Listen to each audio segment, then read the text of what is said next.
Warahmatullahi wabarakatuh.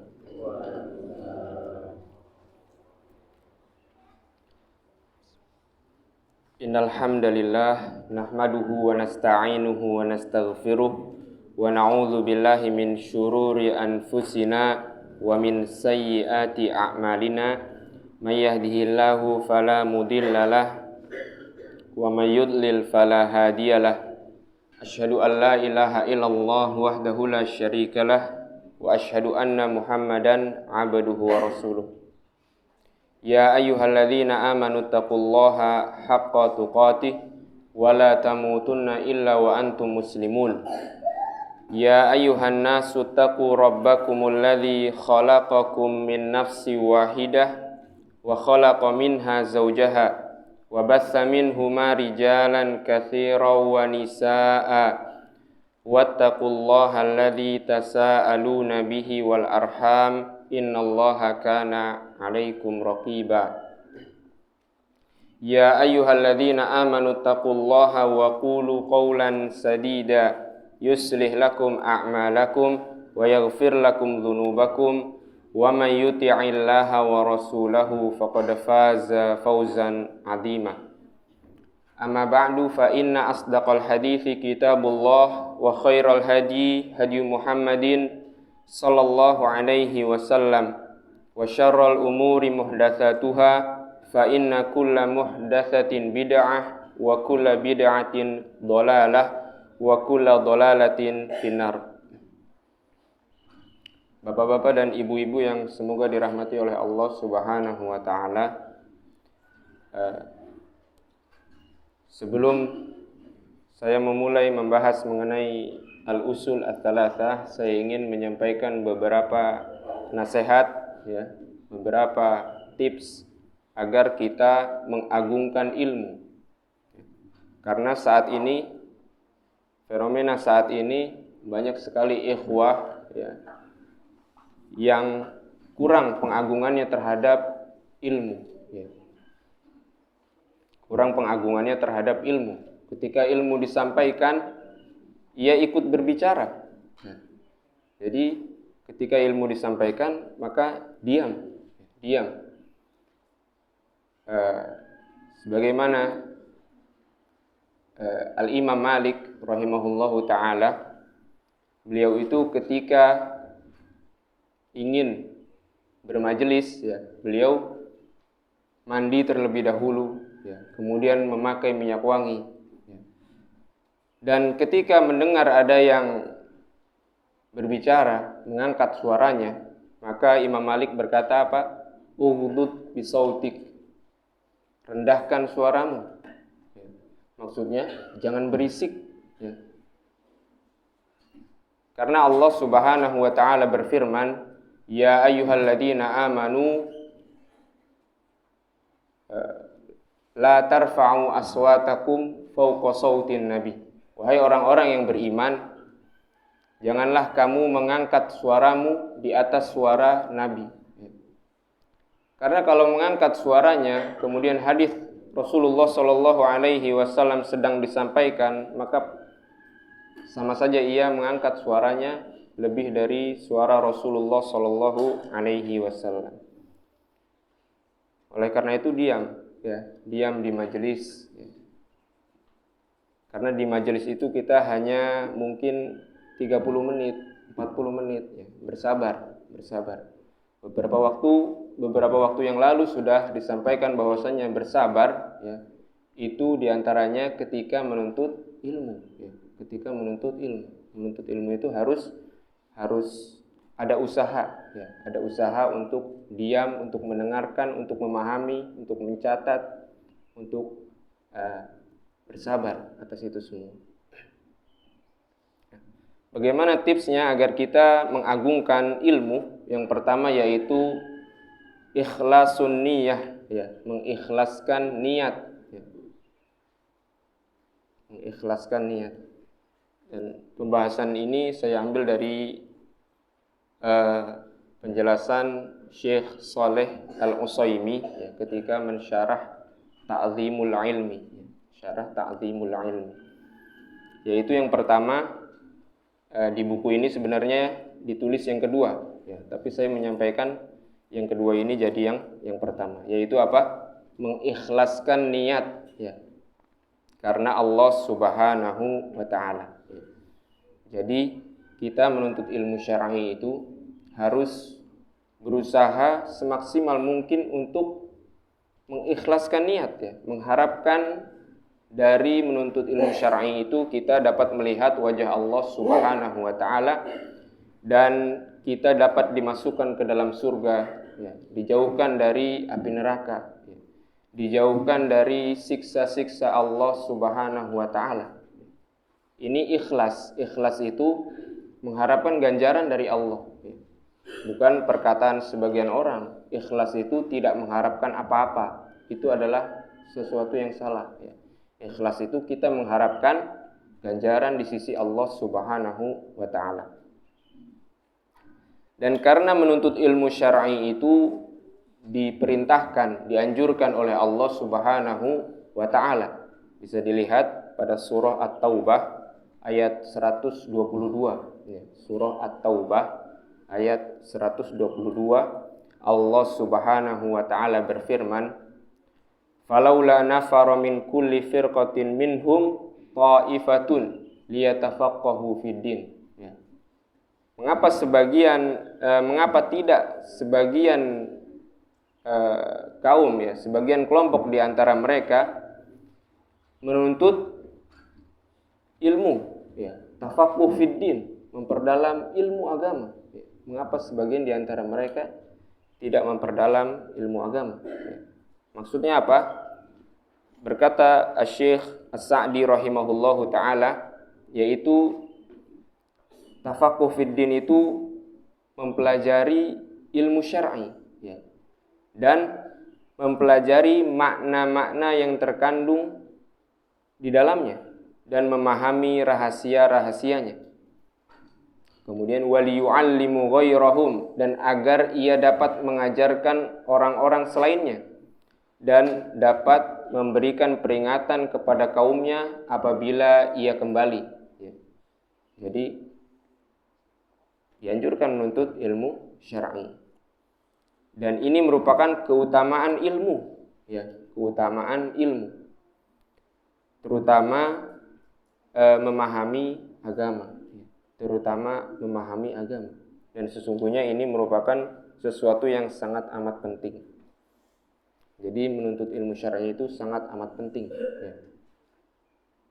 Nah, ketika diperintahkan oleh Allah, maka setiap yang diperintahkan oleh Allah Subhanahu wa taala itu adalah pasti dicintai oleh Allah Subhanahu wa taala. Dan ini adalah ibadah, ya. Kalau ibadah maka harus dilakukan dengan ikhlas, ya. Jika tidak, maka Rasulullah Shallallahu Alaihi Wasallam mengancam, ya, mengancam kita, mengancam orang-orang yang menuntut ilmu syar'i tidak ikhlas. Sebagaimana dalam sebuah hadis yang diriwayatkan oleh Al-Imam Abu Dawud, ya, dan disahihkan oleh Asy-Syaikh Al-Albani rahimahullah dari sahabat Abu Hurairah radhiyallahu anhu, bahwa Rasulullah Shallallahu Alaihi Wasallam bersabda, "Man ta'allama ilman mimma yubtagha bihi wajhullah la yata'allamuhu illa liyusiba bihi 'aradan minad dunya lam yajid 'arfal jannati yaumal qiyamah."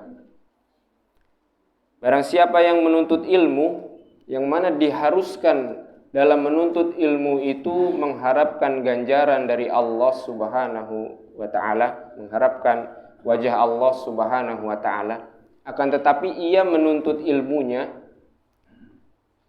tidaklah melainkan untuk mendapatkan bagian kecil dari dunia. Tidaklah ia menuntut ilmu melainkan untuk mendapatkan bagian kecil dari dunia, ya.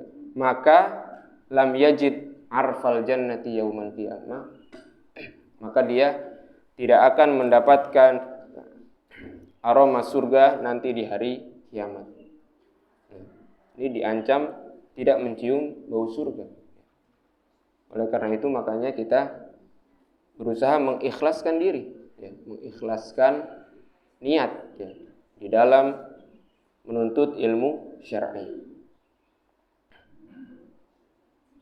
Dan Syekh juga mengatakan wa innama yanalul mar'u al-ilma ala qadri ikhlasihi. Dan seseorang mendapatkan ilmu itu berdasarkan atau sesuai dengan kadar keikhlasannya. Semakin ia ikhlas, maka ilmu pun akan semakin banyak ia terima, semakin mudah ia dapat. Kan tetapi sebaliknya, apabila dia tidak ikhlas, maka ilmu pun enggan, ya. Ilmu pun enggan, tidak masuk ke dalam hatinya. Kemudian tips yang kedua yaitu tathiru wi'ai al-qalbi, ya. Mensucikan tempatnya ilmu, ya. Wadah ilmu, ya. Mensucikan wadah ilmu. Wi'a itu artinya bejana, ya, atau tempat, ya. Jadi saya artikan mensucikan wadah ilmu, ya. Jadi sesuatu yang kita buru, ya, itu pasti atau nanti kita akan taruh di sebuah tempat, ya. Dan tempatnya itu adalah hati. Tempatnya itu adalah hati. Jadi kita harus membersihkan hati kita, ya. Ketika tempatnya kotor, maka nanti buruan yang kita dapat itu ketika kita taruh tempat tersebut maka akan kotor. Ilmu seperti itu, ya. Apabila wadahnya hati kita kotor, maka ilmu yang kita dapatkan, ya, maka itu tidak bermanfaat. Itu tidak bermanfaat. Oleh karena itu berusahalah kita untuk membersihkan hati, ya. Jadi ilmu itu juga tergantung tempatnya. Kalau tempatnya bersih, maka ilmunya pun akan mudah masuk, ya. Dan semakin bersih tempatnya, maka ilmu itu semakin banyak, semakin baik, semakin berkah, ya. Dan di sini Syekh membawakan 3 hal, ya, yang termasuk yang dapat merusak hati, yaitu yang pertama najasatu syirki, ya, syirik, ya, kotoran berupa kesyirikan. Yang kedua najasatul bid'ah, yaitu kotoran berupa perbuatan bid'ah. Kemudian najasatu al-maksiyah, kotoran berupa maksiat.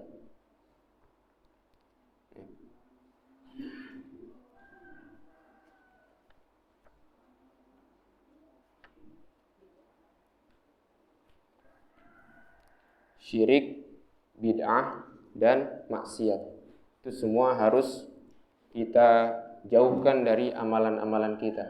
Allah Subhanahu wa ta'ala berfirman, wa thiyabaka fatahhir, ya. Dalam surah Al-Muddathir ayat 4, ya. Wa thiyabaka fatahhir.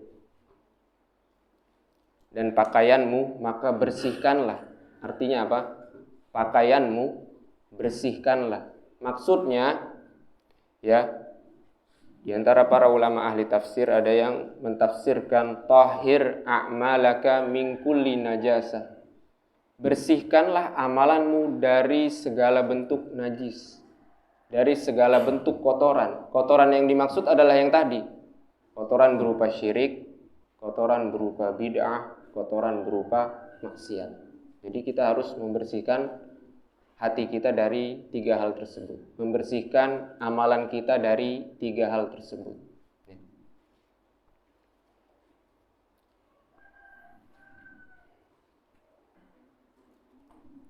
Dan Nabi SAW bersabda, ala wa inna fil jasadi mudghah, ketahuilah bahwa di dalam tubuh, ya, di dalam setiap tubuh ada mudghah, ada segumpal daging, ya. Idza salahat salahal jasadu kullu. Apabila daging tersebut baik, maka anggota yang lain pun akan baik. Wa idza fasadat fasadal jasadu kullu ala wahiyal qalbu. Apabila rusak hati tersebut, ya, anggota badan tersebut, maka anggota badan yang lain pun akan rusak, dan organ tersebut adalah hati. Ya, ketahuilah organ tersebut adalah hati. Perhatikan hati kita. Ya. Berusaha untuk senantiasa introspeksi diri. Ya. Melihat diri kita, bagaimana kita.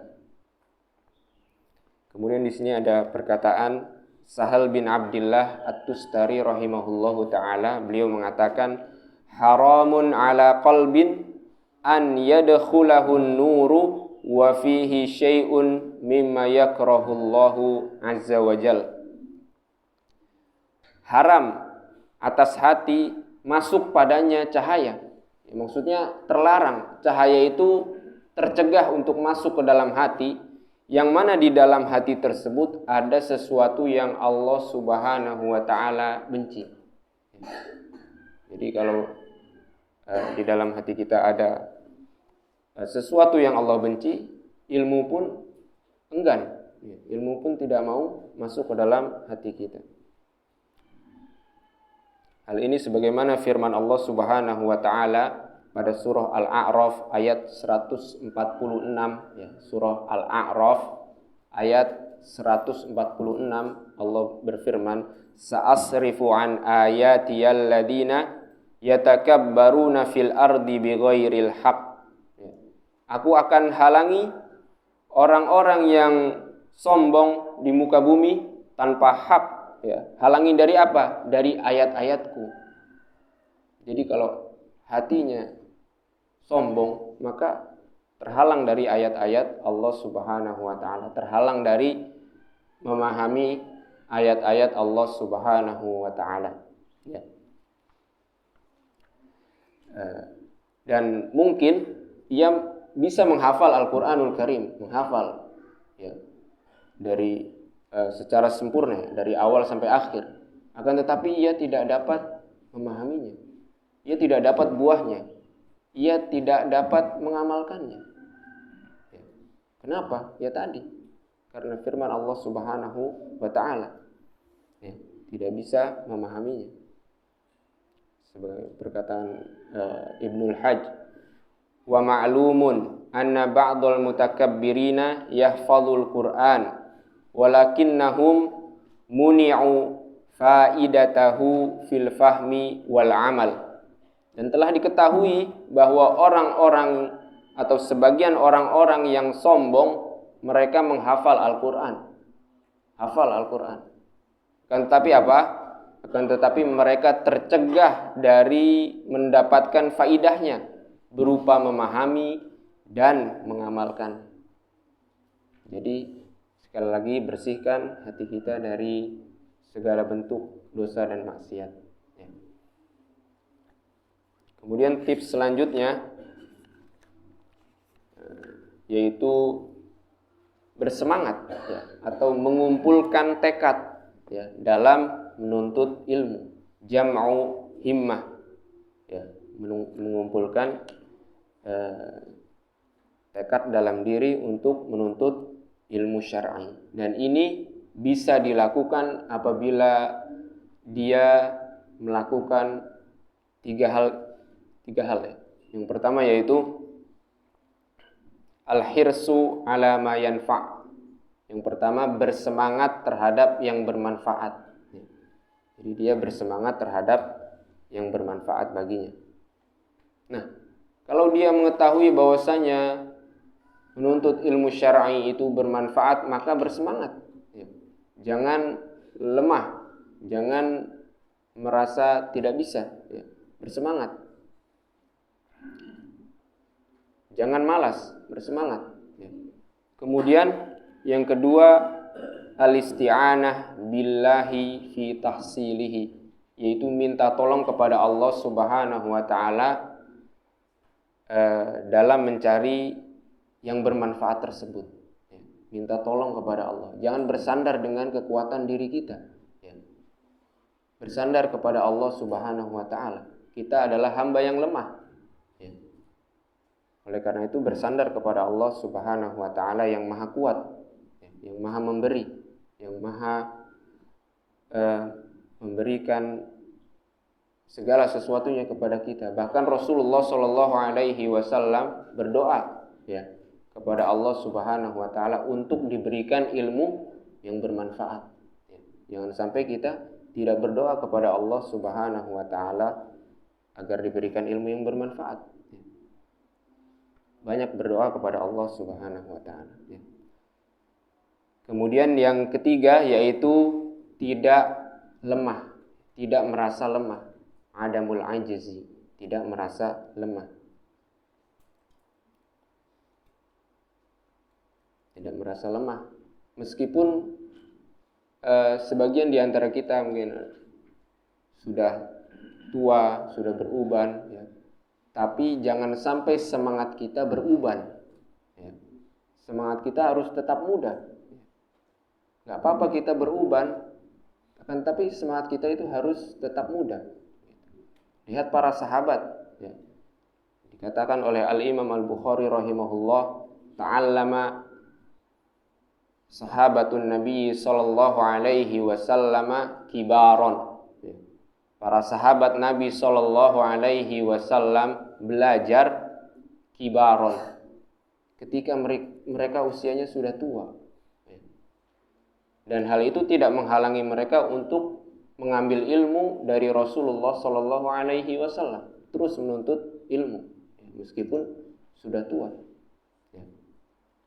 Jadi sekali lagi, meskipun kita sudah beruban, maka semangat kita jangan sampai beruban. Ya. Semangat kita harus tetap muda. Dan tiga hal ini, yang pertama bersemangat agar mendapatkan ilmu yang bermanfaat, ya. Yang kedua minta tolong kepada Allah Subhanahu wa Ta'ala. Yang ketiga tidak lemah. Hal ini berdasarkan sebuah hadis yang telah masyhur, ihris ala ma yanfa'uk, ihris ala ma yanfa'uk wasta'in billah wala ta'jaz. Bersemangatlah terhadap yang bermanfaat bagimu dan mintalah tolong kepada Allah dan jangan merasa lemah. Itu mungkin 3 poin, ya. Yang semoga dengan 3 poin ini kita semakin baik dalam menuntut ilmu syar'i dan semakin mengagungkan ilmu, ya. Ketika disampaikan ilmu tidak berbicara, tidak mengangkat suara, ya, tidak mengangkat suara atau bahkan ngobrol dengan temannya. Jangan sampai hal itu terjadi pada diri kita.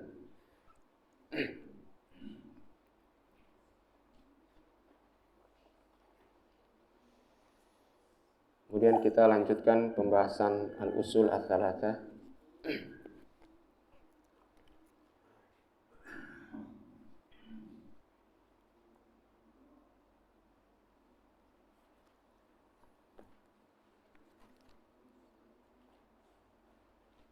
Qala al-muallif rahimahullahu taala, penulis yang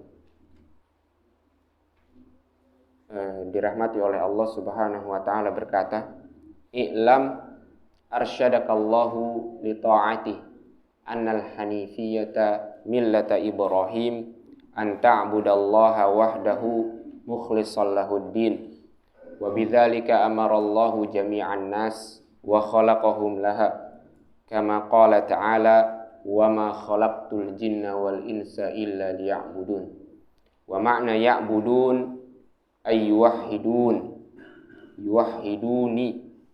wa a'zamu ma amara Allahu bihi at-tauhid wa huwa ifradullahi bil ibadah wa a'zamu ma naha anhu asy-syirku wa huwa da'watu ghairihi ma'ah wad dalilu qauluhu ta'ala wa'budullaha wa la tusyriku bihi syai'a. Enggak pada mau bukunya, Pak.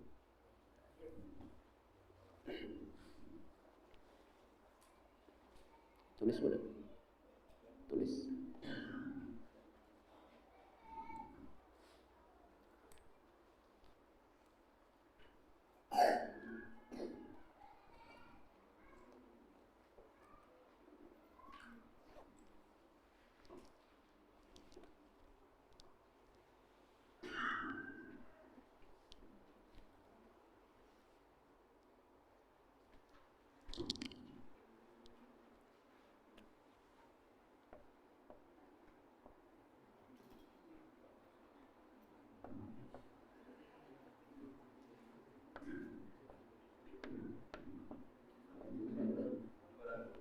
Jelas ya, itu.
Ketahuilah, i'lam ya, i'lam arsyadakallahu li ta'atihi. Ini adalah doa ya, doa yang artinya ketahuilah semoga Allah membimbing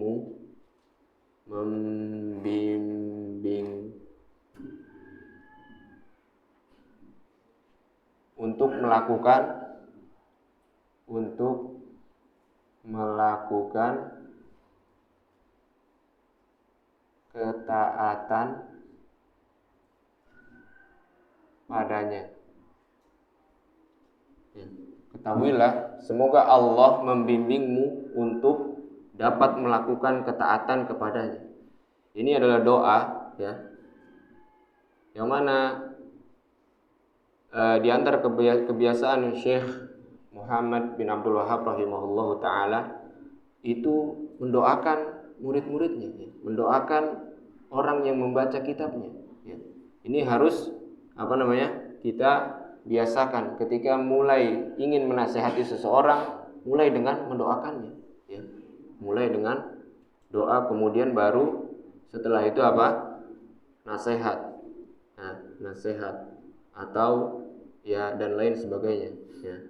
Mulai dengan doa. Ya. Kemudian dalam rangka apa ini? Ya. Hal ini juga menunjukkan apa? Menunjukkan dakwah beliau yang lemah lembut,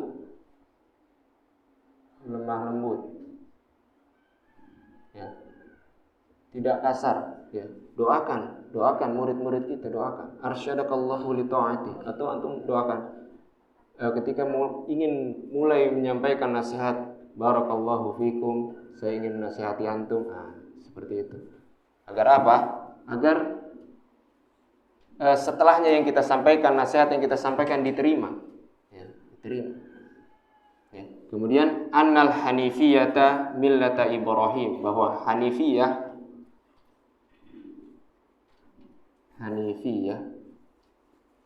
millata Ibrahim. Ya. Jadi Hanifiyah ini istilah, ya. Istilah tidak perlu dijelaskan, tidak perlu diartikan, ya. Istilah millah Ibrahim, agama Nabi Ibrahim. Ya. Ini bisa diterjemahkan sebagai agama Nabi Ibrahim. Hanifiyah itu dari kata al-hanfu yang maknanya apa? Al-mailu anisyirki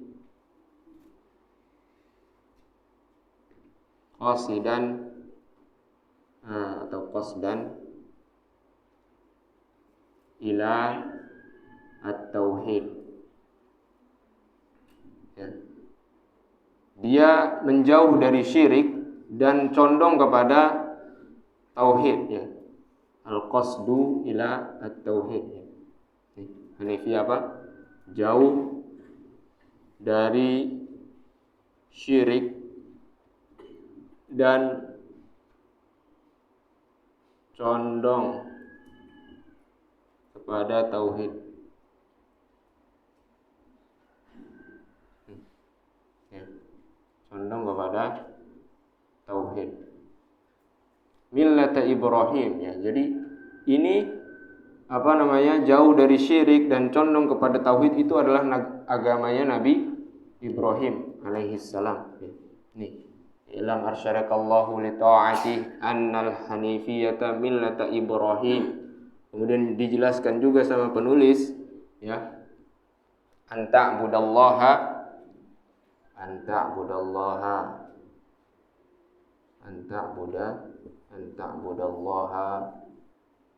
wahdahu mukhlishan lahuddin. Ya. Apa Hanifiyah ini? Engkau beribadah anta'budallaha wahdahu mukhlishan lahu ad-dina, ya. Engkau beribadah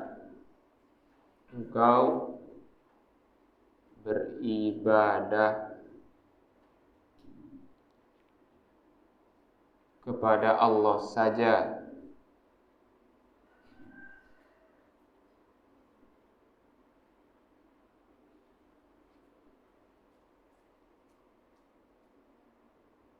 dengan ikhlas.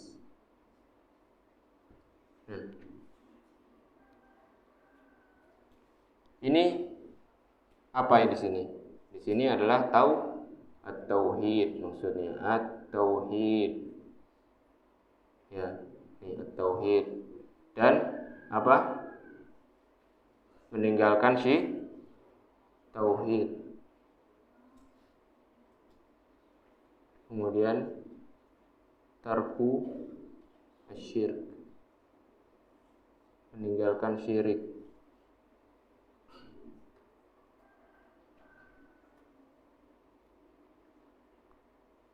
Dan mengingkari syirik.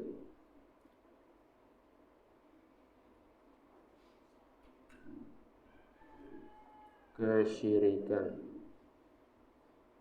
Nah, ini adalah al-hanifiyah, ya, millah Ibrahim, yaitu tauhid dan meninggalkan syirik, ya. Senantiasa beribadah kepada Allah semata dengan ikhlas, ya. Wabidzalika amarallahu jami'an nas, ya.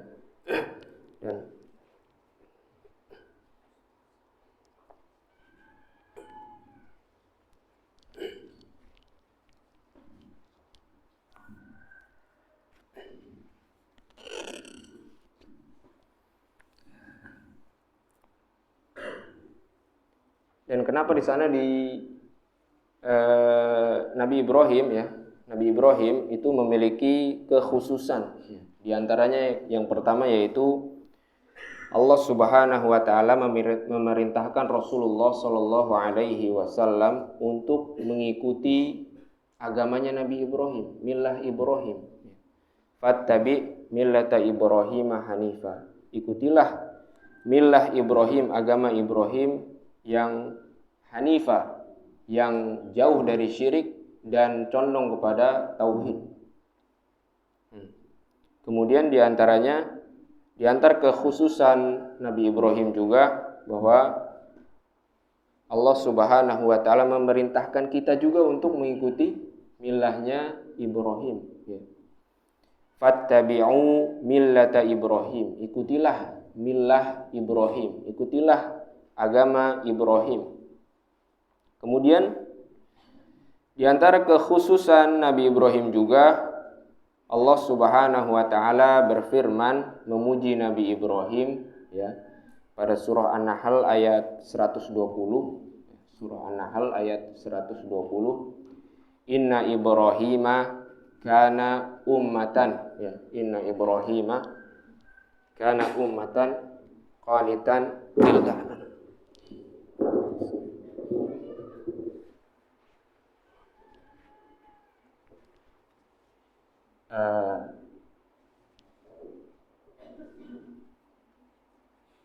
Inna Ibrahima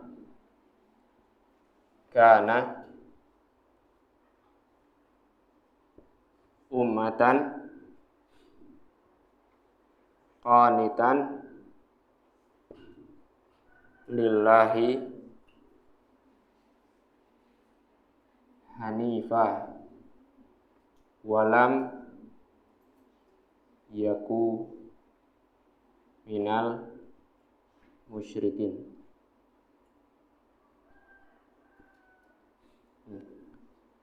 Jadi Nabi Ibrahim itu dipuji oleh Allah Subhanahu wa taala bahwa Nabi Ibrahim itu apa? Ummah. Ummah ini artinya apa? Maksudnya imam. Imam ya. Nabi Ibrahim itu adalah imam ya. Qanitan lillah. Qanitan lillah maksudnya apa? Senantiasa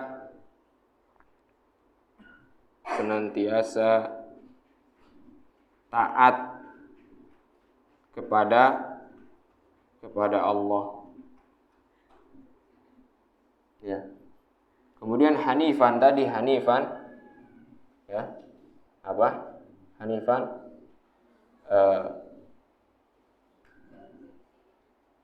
jauh dari syirik dan condong kepada tauhid.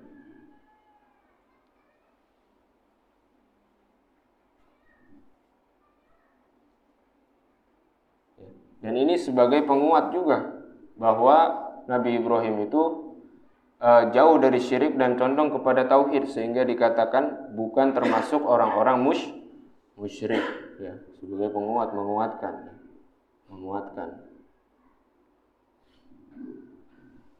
Ini sifat-sifat Nabi Ibrahim alaihi salam. Kemudian beliau juga disifati dengan apa?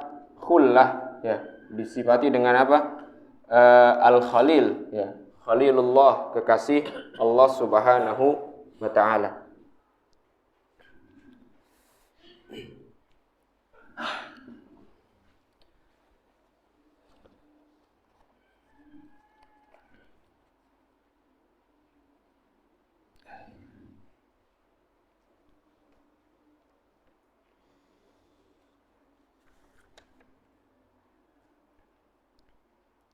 Jadi tadi ada berapa sifat Nabi Ibrahim alaihissalam?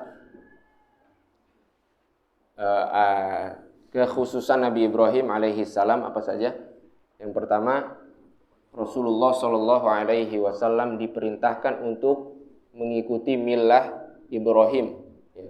Kemudian kita juga diperintahkan untuk mengikuti millah Ibrahim yang jauh dari syirik dan condong kepada tauhid. Kemudian Nabi Ibrahim dipuji oleh Allah Subhanahu wa taala dengan beberapa sifat, di antaranya ummatan, sebagai imam, qanitan lillah ya. Beliau senantiasa taat kepada Allah Subhanahu wa taala. Hanifan ya. Beliau jauh dari syirik dan condong kepada tauhid, dan walam yaku minal musyrikin, dan bukan termasuk orang-orang musyrik. Kemudian di antara sifat beliau juga beliau wattakhadallahu Ibrahima khalila, disifati sebagai kekasih Allah Subhanahu wa taala. Allah menjadikan Ibrahim sebagai kekasih.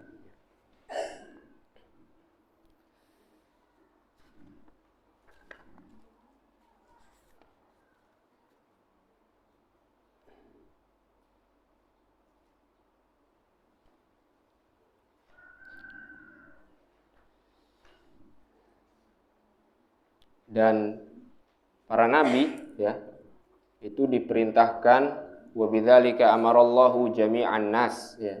Wa bidzalika, dan dengan tauhid tersebut, dengan millah Ibrahim tersebut, amarallahu jami'an nas. Allah Subhanahu wa taala memerintahkan seluruh manusia ya. Itu untuk mentauhidkan Allah Subhanahu wa taala. Sebagaimana Allah berfirman, "Wa ma khalaqtul jinna wal insa illa liya'budun." Dan tidaklah aku ciptakan jin dan manusia melainkan agar mereka beribadah hanya kepadaku, beribadah kepadaku.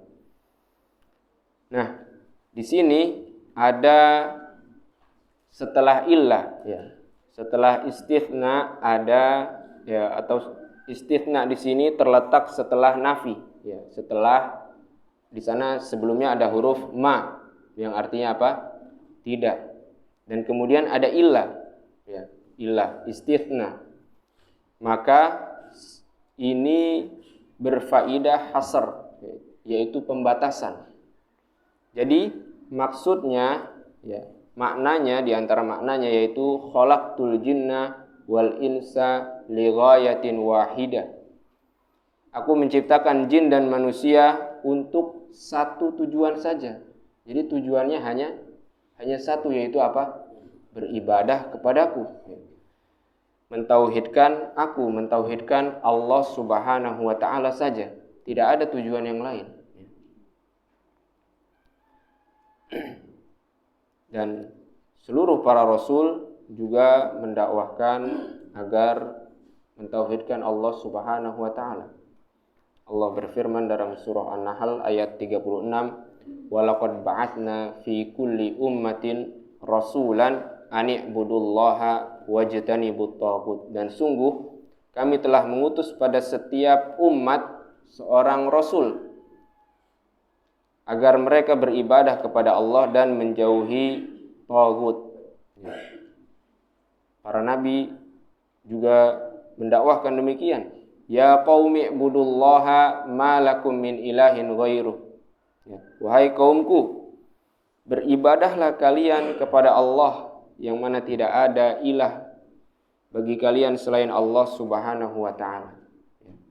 Dari mulai Nabi Nuh, Nabi Hud, Nabi Saleh, Nabi Syuaib, semuanya mengatakan itu kepada kaumnya.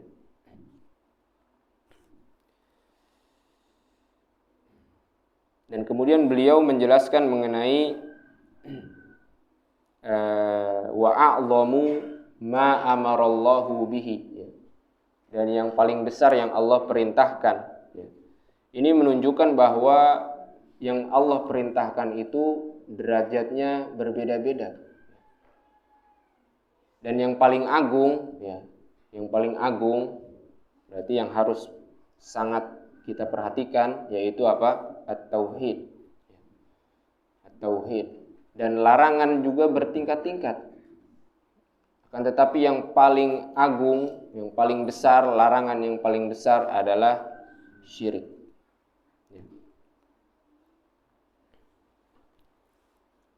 At-tauhid ya, ada 3 ya. Para ulama membaginya menjadi 3. Dibagi 3 dalam rangka agar memudahkan. Yang pertama yaitu ifradullahi biuluhiyatihi, yaitu mengesahkan Allah Subhanahu wa taala dalam uluhiyah, atau yang kita kenal dengan tauhid uluhiyah. Yang kedua, mengesahkan Allah Subhanahu wa taala dengan tauhid rububiyah. Yang ketiga, mentauhidkan Allah dengan tauhid al-asma was sifat. Apa yang dimaksud dengan tauhid al-uluhiyah, yaitu kita meyakini ya, bahwasanya yang berhak untuk diibadahi hanya Allah Subhanahu wa taala saja. Adapun selain Allah tidak boleh diibadahi ya, dan harus diingkari sesembahan-sesembahan selain Allah Subhanahu wa taala. Apa yang dimaksud dengan tauhid rububiyah? Ya, tauhid rububiyah itu kita meyakini bahwasanya Allah Subhanahu wa taala adalah Al-Khaliq, sang pencipta, sang pemberi rizki, yang mengatur seluruh alam semesta, yang mengatur seluruh kehidupan makhluknya, yang menguasai dan memiliki seluruh makhluk. Allah yang menghidupkan dan yang mematikan. Itu tauhid rububiyah. Adapun yang dimaksud dengan tauhid al-asma was sifat, yaitu kita meyakini dan menetapkan nama dan sifat Allah Subhanahu wa taala sebagaimana yang telah ditetapkan oleh Allah di dalam Al-Qur'anul Karim dan yang ditetapkan oleh Rasulullah sallallahu alaihi wasallam dalam as-sunnah yang sahihah, harus sahih, tanpa kita mentakwilnya, tanpa kita tahrif, ubah maknanya, tanpa kita ta'til, kita ingkari maknanya, tanpa kita serupakan Allah Subhanahu wa taala dengan makhluknya, tanpa kita tanyakan bagaimana sifat Allah Subhanahu wa taala. Itu tauhid al-asma was sifat. Akan tetapi di sini penulis, Syekh Muhammad bin Abdul Wahhab rahimahullahu taala membatasi dengan tauhid uluhiyah saja, hanya membatasi dengan tauhid uluhiyah. Kenapa? Karena ini adalah dakwahnya para nabi dan rasul, dakwahnya para nabi dan rasul. Walaqad ba'atsna fi kulli ummatin rasulan an i'budullaha wajtanibut taghut. Dan sungguh kami telah mengutus pada setiap umat seorang rasul agar mereka menyeru, beribadahlah kalian kepada Allah dan jauhilah taghut. Ini dakwahnya para rasul, tauhid uluhiyah. Karena tauhid rububiyah kebanyakan orang, aglabiyahnya semuanya menerima akan tauhid rububiyah. Bahkan orang-orang ateis pun, ketika kesulitan, ia pun akan mencari Tuhan. Ia akan mencari pertolongan yang besar. Jadi semuanya rata-rata menerima akan tauhid rububiyah. Akan tetapi untuk tauhid uluhiyah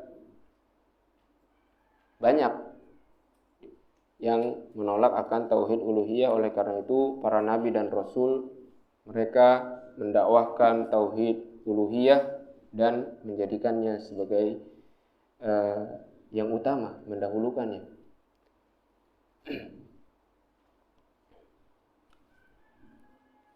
Kemudian mengenai yang dilarang, yang dilarang yang paling agung, yaitu yang paling besar yang dilarang, yaitu adalah syirik, yaitu da'watu ghairihi ma'ah.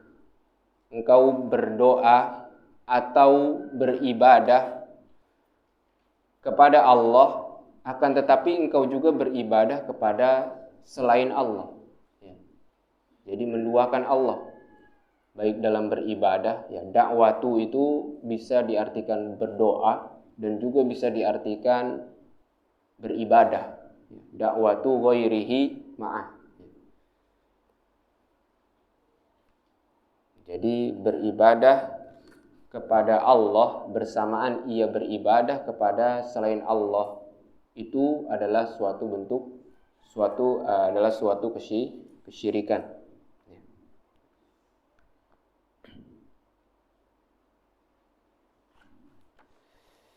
Dan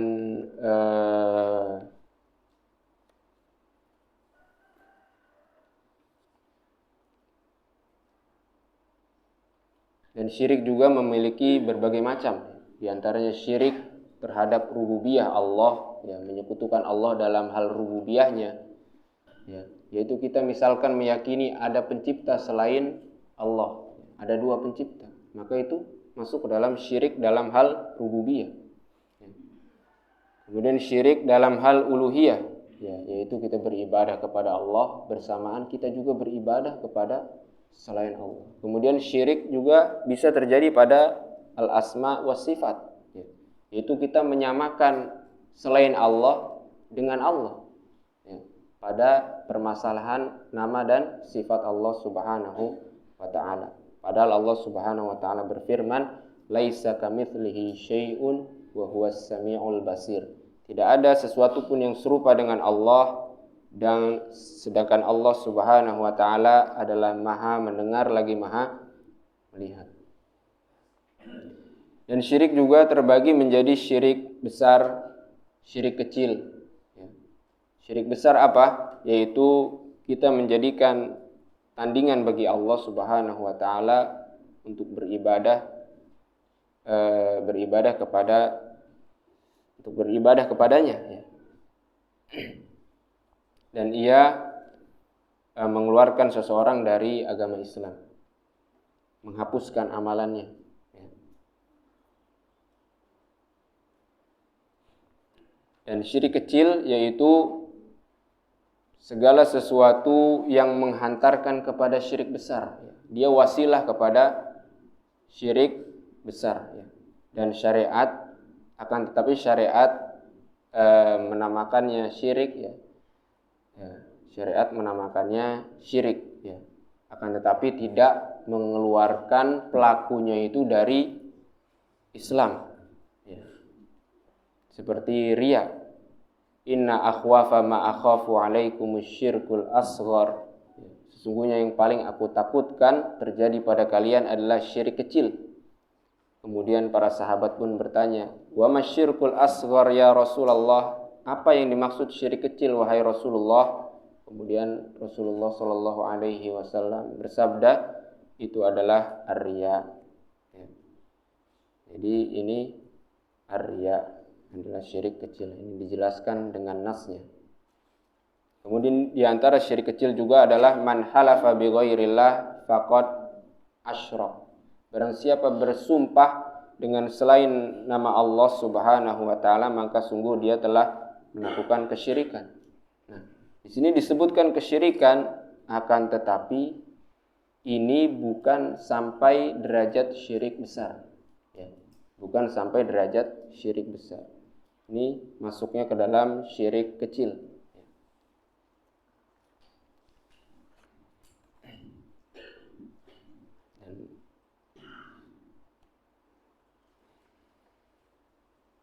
Sebenarnya masih banyak yang ingin saya sampaikan, akan tapi karena terbatasnya waktu, ya,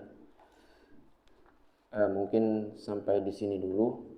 Saya cukupi dengan doa kafaratul majlis. Subhanakallahumma wa bihamdika asyhadu an la ilaha illa anta astaghfiruka wa atubu ilaik. Assalamualaikum warahmatullahi wabarakatuh.